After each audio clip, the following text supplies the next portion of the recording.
Dans cette vidéo, je vais te montrer que tu peux écrire le quotient d'une division de deux façons différentes. Et on va s'intéresser à 2 divisé par 3. C'est-à-dire, j'ai mon nombre 2 que je voudrais partager en 3 parties. Voilà, tu vois, je veux prendre 3 fois une certaine partie, que ça fasse 2. Moi, je voudrais bien savoir quel est le nombre à mettre ici. Donc, je pose ma division, 2 divisé par 3. Bon, là, je vais vite parce que c'est pas l'objectif de la vidéo, de poser les divisions. Et je reprends à partir d'ici. Alors, dans 20, combien de fois 3? Il y est 6 fois. Parce que 6 fois 3, ça fait 18. Par rapport à 20, il va rester 2. On va baisser le chiffre suivant, c'est 0. Et on se retrouve avec 20. Dans 20, combien de fois 3? Il y est toujours 6 fois. 6 fois 3, ça fait toujours 18. Par rapport à 20, il va toujours rester 2. Et après, on va baisser le 0. Et en fait, tu vois bien ce qui va se passer. C'est que là, on est devant une division qui n'aura jamais de fin. J'aurai toujours 20 ici. Il va y rentrer 6 fois. Il restera 2. Et ça va continuer comme ça, éternellement. Bref, on va être incapable d'écrire le quotient en entier, puisque son écriture n'a pas de fin, il n'y a que des 6. Il va donc falloir trouver une autre façon que l'écriture traditionnelle décimale ici. Il va falloir trouver une autre façon d'écrire ce quotient, précisément. Et cette autre façon, ça va être de penser aux fractions. Alors pourquoi les fractions? Parce que dès qu'on fait des partages ici, on veut partager en 3, il est assez logique de penser aux fractions. Et justement, puisque là on veut partager en 3, eh bien ici tu vois, je reprends ma droite graduée qu'on a déjà travaillé, hein, et tu vois que chaque unité, je les ai partagées en 3, parce que là c'est ce que je fais dans ma division. Puisque j'ai partagé en 3 ici, j'ai un tiers, hein, tu sais, un tiers d'unité, là 2 tiers, là j'ai mes 3 tiers d'unité. Hein. Si je rajoute un tiers, j'en suis à 4 tiers, puis 5 tiers, puis 6 tiers, et puis voilà, j'ai mes 2 unités.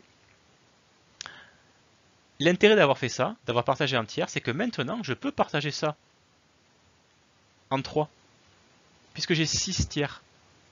Il suffit que je prenne 2 tiers à chaque fois. 2 tiers, 2 tiers, 2 tiers. J'ai bien partagé en 3 parts égales mes 6 tiers. Donc en fait, voilà la valeur de chaque partie. C'est 2 tiers. Si je prends 3 fois 2 tiers, je trouve 6 tiers, c'est-à-dire 2. Et bien voilà la façon d'écrire le résultat de cette division. Voilà la façon d'écrire le quotient de cette division. Une écriture fractionnaire. Et c'est le résultat qu'on va donner ici. 2 tiers. En plus, ça se comprend, hein. J'ai bien écrit 2 partagé en 3. Hein. Mais parfois, tu as des divisions, tu vois, dont l'écriture décimale sera impossible à donner précisément, parce qu'elles n'ont pas de fin.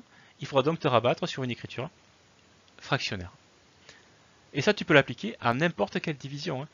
Hein. Si tu veux faire 5 divisé par 4, tu peux écrire simplement le quotient sous forme fractionnaire, comme ça.